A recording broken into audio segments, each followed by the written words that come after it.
Exame oral para o cargo de promotor de justiça do Estado de Minas Gerais. Eu sou o Gabriel Gomes, professor de Direito Constitucional, Direito Processual Penal, e vou comentar com vocês aqui hoje, nesse vídeo, mais uma questão submetida aos candidatos desse certame do Ministério Público do Estado de Minas Gerais. Na verdade, não se trata apenas de uma simples questão, mas de uma verdadeira bomba, uma questão muito tormentosa, muito perniciosa e, por que não dizer, em certa medida, maldosa. Pois bem, gente, o questionamento é o seguinte: existe na atual Constituição previsão de eleição sem voto? Meus amigos, não é minha pretensão me fazer passar aqui por engenheiro de obra pronta, mas eu preciso, evidentemente, condensar alguns comentários já feitos por outros professores nas redes sociais. E também, por que não, deixar aqui a minha contribuição para vocês. Eu vou iniciar apresentando aqui algumas hipóteses de resposta que, desde já, nós já podemos afastar, porque são hipóteses, salvo melhor juízo, que não se harmonizam com o questionamento e eu vou explicar pontualmente para vocês as razões. Então, vamos adiante e verificar a primeira hipótese de resposta que me parece ser incorreta. É a seguinte: você poderia dizer que existe eleição sem voto porque os candidatos a vice e a suplente de senador não seriam destinatários dos votos.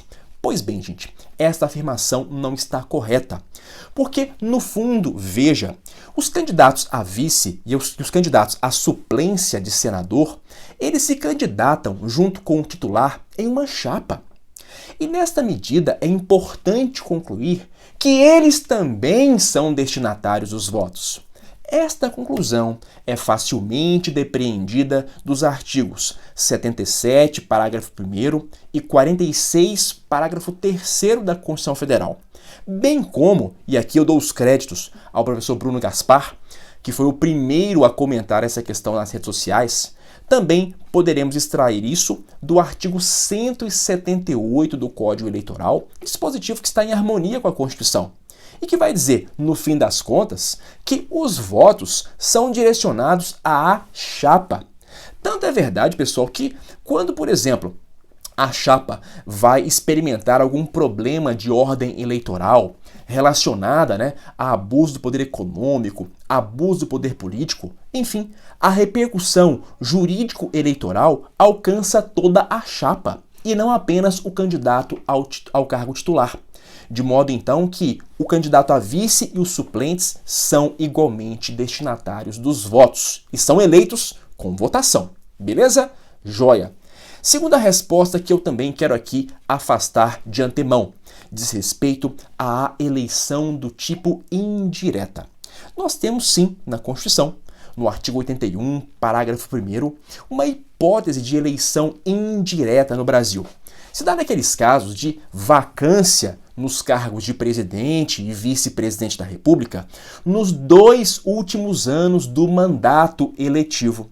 Então, se isso acontecerá, então haverá novas eleições em até 90 dias. Só que estas eleições serão do tipo indireta, de modo tal que quem vai, no fim das contas, eleger o novo presidente, o novo vice-presidente da República, não é o povo diretamente, mas sim os nossos representantes eleitos, os congressistas, deputados e senadores da República.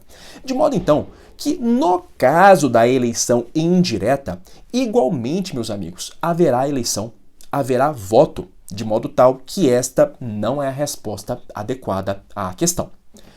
Próxima resposta que também nós deveremos afastar diz respeito ao governador de território federal. Meus amigos e amigas, a República Federativa do Brasil, ela comporta na sua estrutura interna o elemento, a figura dos territórios federais. Em que pese atualmente não exista no Brasil essas figuras concretamente. Não obstante, é importante lembrar que é plenamente possível a criação dos territórios federais. Se isso vier a acontecer, quem é que será então o governador do território federal? Gente, vai ser governador aquela pessoa nomeada pelo presidente da República.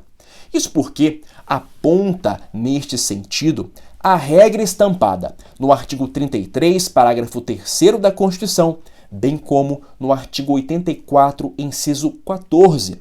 Quem nomeia governador de território é o presidente da República, ele inclusive passa por aquela famosa sabatina no Senado Federal. E isso acontece, pessoal, nada mais, nada menos, porque os territórios são descentralizações administrativo-territoriais da União.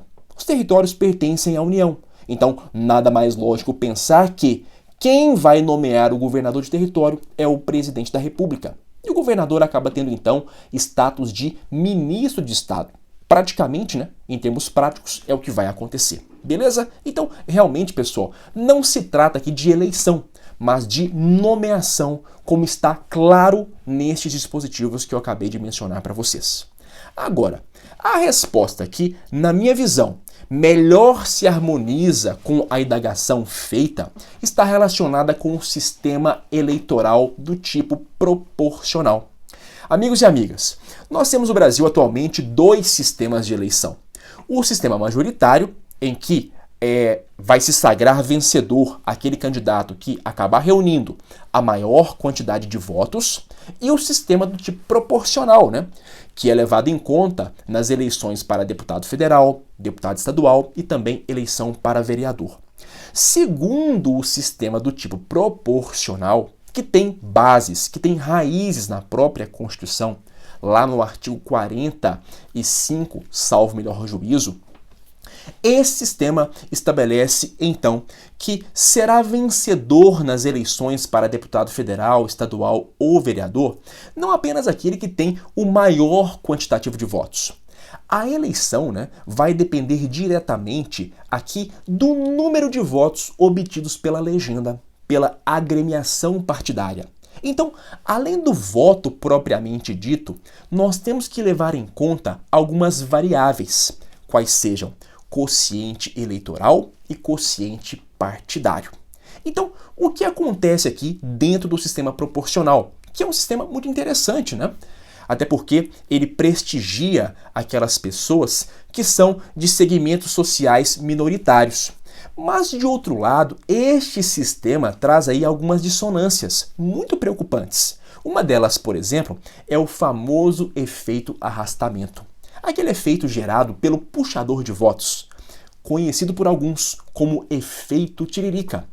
Ou seja, o partido tem alguém muito conhecido, alguém muito famoso, que vai ser o puxador de votos. E esta pessoa, este candidato, vai acabar sendo eleito pelos votos que tem, é claro, e ao mesmo tempo vai auxiliar outros candidatos a se eleger.